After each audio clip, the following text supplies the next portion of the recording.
Hi, good afternoon, Dr. Iverson. How are you? I'm doing great. How are you? I'm doing well. How's this past week been? How are your future weeks going to look like?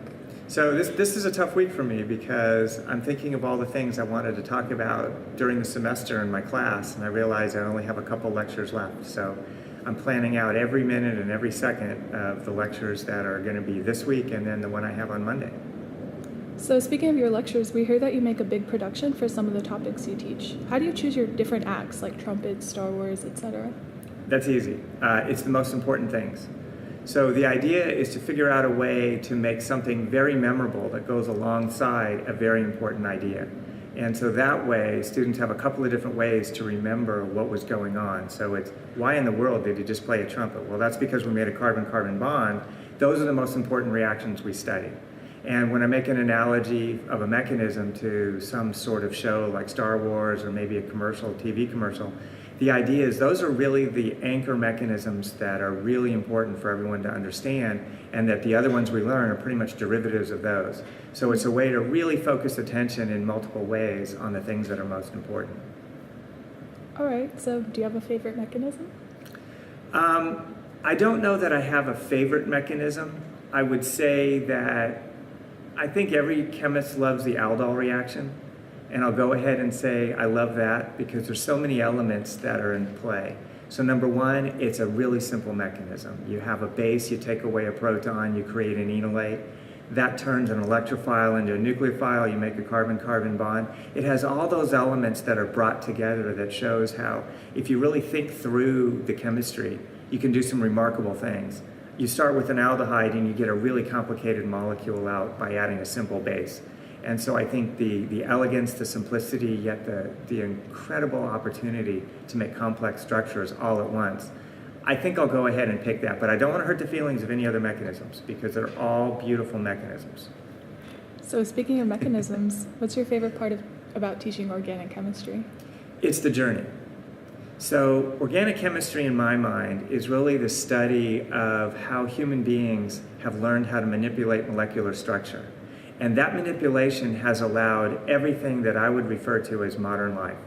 And so what I love is being able to take students who are used to the things that we work with, that we talk about. So anything you want to imagine, so plastics, fabrics, flavorings, anything that we experience. And a lot of the components of all the technology you've ever used all come from chemists who have made and broken bonds in a rational way.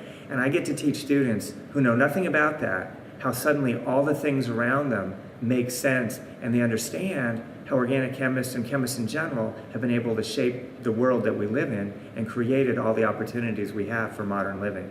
And so that journey is one that I just love to see, because we start from real simple things that have no value pretty much in terms of understanding the natural world. And by the time we're done, those concepts have been layered into a lot of complicated ideas. And next thing you know, you understand how things work. You understand how plastic works. You understand how all the different components of what, like I said, we call modern life have been developed by making and breaking bonds in a rational way.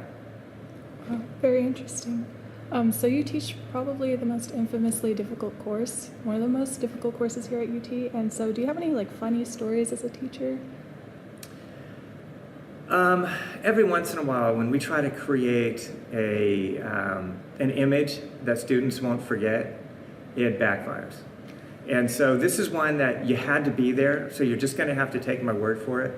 We got this idea that we could illustrate how a carbocation reacts by exploiting the fact that in computer algorithms, positive charge is always indicated by the color blue. So we decided that we were going to use characters and we were going to use the Blue Man Group as a model. And so I had a TA dress up with a blue mask on. And I got to tell you, even I thought it was the creepiest thing I've ever seen in my life. So this person was supposed to be interacting like a carbocation. The mask and everything, he just looked like a blue Freddy. It was awful. I mean, so we never did that again. So it was a nice attempt, but we asked people what they thought we were trying to get across, and they had no idea, but they said, I'm really scared at this moment. So we said, okay, that just didn't work. So again, you had to be there to fully understand what I'm saying, but it was really bad. Okay, so if you weren't a professor, what would you think you'd be doing? That's a great question. It something in education. So maybe not a science faculty member and maybe not at a university, but I think I would be doing something in education or philanthropy. I think it would be one of those two things. That's really what connects everything that I do. Okay, so would it be okay if we read you one of your professor reviews and you respond to it? Okay. Okay, it goes like this. I don't have enough space on here to say all the amazing things this professor is, but this is definitely going to be the class that I miss once I graduate. I didn't just laugh all the time in his class, but I definitely learned more than I ever expected to learn in an Ochem class. Bless UT for this amazing person. Any comments? I mean, it's kind of hard for me to process that because every day I just wake up and try to do the best that I can at multiple levels, because I see not only students, I see an opportunity to say the things that I wish someone had said to me when I was their age. And it has a lot to do with the other things we do, like I talk about fitness, as you know, and various things that I think they need to hear, students need to hear. And so I am really pleased when people talk about how much they've learned, because that's the point. But it does transcend just the organic chemistry in terms of what I'm trying to get across. And I don't know that I can really, I don't know that I deserve that kind of praise, to be totally honest. But I do know I try hard. That's about all I can say. So you're teaching mainly young people. What is the best advice you'd give your teenage self? That's easy. Chill out.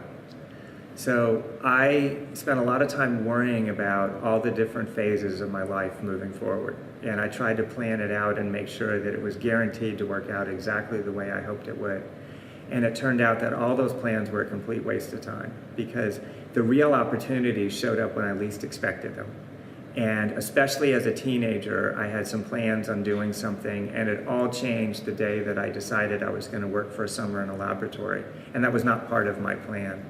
And I really never could have dreamed at how important that opportunity was, and I never could have planned for it. And the same thing, I met my wife of now 35 years on a day that I would never expect to meet your future spouse, which was the first day of graduate school.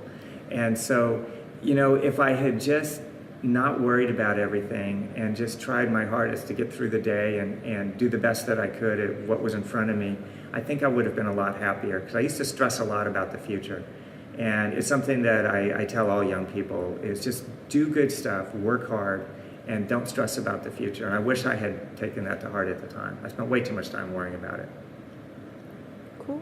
So you mentioned that you did research in a lab. Could you describe one of your research projects in a couple of sentences? So right now what we're working on that I'm really excited about is a way to predict if a given drug is going to develop resistance or not. So we can now develop drugs, or have developed drugs, that can treat a lot of diseases. It's relatively rare that there's a condition for which we don't have a drug. There are some, of course, big ones. You know, Alzheimer's, Parkinson's, cancer, there's certainly a lot of room there. But we have drugs for a lot of things. So it's not about creating drugs for an unmet need, but it's about creating drugs that can work better, longer, be more efficacious in the long run. And there are, for example, a number of cancer therapeutics that the tumors develop resistance to. And so what we've developed is a way to engineer yeast. We've engineered a strain of yeast that we can then expose to the drug, and then be able to predict quantitatively how well that drug is going to respond to the resistance mechanisms. So instead of having to introduce the drug into the clinic, we can run this experiment, not have any patients at risk, and say, hey, that drug's going to get resistance a lot easier than this one. You ought to look at that one as we're developing that next generation of pharmaceutical. And so I think trying to predict the future of what happens with the drug in the clinic, as opposed to the immediate treatment, is a real growth area in pharmaceutical research. So that's what we're doing right now. We're about to publish a paper on this, and I'm very excited about to see where this goes with all of that work. All right, good luck with that. So thank you. So on a bit of a funnier side, do you have any major screw-ups in the lab you'd like to talk about? I'll talk about, it's not a screw-up in the lab, but we did a miscalculation, and I'll go ahead and say out loud, I published a paper that we had an inappropriate conclusion. And it turned out to be a pretty good story, because we use common sense to predict a result. And I don't want to go into all the details, But when we realized that that wasn't right, it's because we had discovered something that was far more interesting and far less likely, that sort of defied common sense, but that's when real breakthroughs happen. And so we were able to create the first synthetic molecule that behaved exactly like amyloid plaque does in Alzheimer's patients. And so we had a synthetic system that we could then use to understand the details of what was going on in the natural system, which is much harder to study. And so we didn't realize it the first time we published the work. It was only about 6 years later we realized how we had miscalculated what was going on and that we had something far more interesting than we originally thought. So did you go back and fix it? Oh yeah, we published 3 papers that I think clearly made up for we didn't do anything wrong. We just had come to the wrong conclusion, stated it as a guess, but it was completely miscalculated. Only because we wouldn't have realized with that very sophisticated measurements that we made that we actually had come across this material that behaved exactly like amyloid plaque in many different ways. So the mistakes ended up really being helpful. That's right. And it's really those unexpected things in science that you live for. So even though, I wish I hadn't written the final paragraph in that one early paper, in fact, it was really a great opportunity to make some advances. Okay. Now we'll wrap up with some more general questions. We know that you love to run. What are some of your favorite places to run? Well, I'm going to say place and time. Okay. Town Lake at sunrise. End of story. So I'm out there as many times as I can when that happens. And if you've ever been on the far side of the lake, watch the sun come up over the Longhorn Dam so that it illuminates downtown, reflected on the water. If you've ever experienced that, you'll know exactly why that is the best place and time to be anywhere in the world when you're running in the morning. I'll try it out. What book are you reading right now? It's a book called Into a Raging Sea, and it's the story of a freighter that was doomed in a hurricane very recently in 2015 called the El Faro. And I don't know much about it yet. I just know that that freighter was lost despite all of our modern capabilities of predicting weather and all of the safety measures on that ship. It still went down. And so I'm just now getting started. I like maritime stories, reading about either the old-time sailors or modern sailors. And so this happens to be the latest one. They're just getting the weather reports that the hurricane's getting worse, but no rough seas yet, so I don't really know what's going to happen. Do you like to sail or do any maritime activities? Scuba dive. Scuba dive? Yeah, I'm not a sailor, but I love to scuba dive. If I had my way, I'd be out on a boat diving right now. Where's your favorite place to scuba dive? The Great Barrier Reef. Impressive. Easy. That's by far my favorite place. What's amazing about it is you move 2 miles down the reef, and you don't see anything that's the same as you saw just 2 miles previous. It's amazing. The diversity of life you can't even describe it. It's so remarkable. All right, so we're approaching upon final season. Do you have any closing comments, any advice for students? Get a lot of sleep. So this is something I have learned. What else I would have told my teenage self is pay more attention to your sleeping.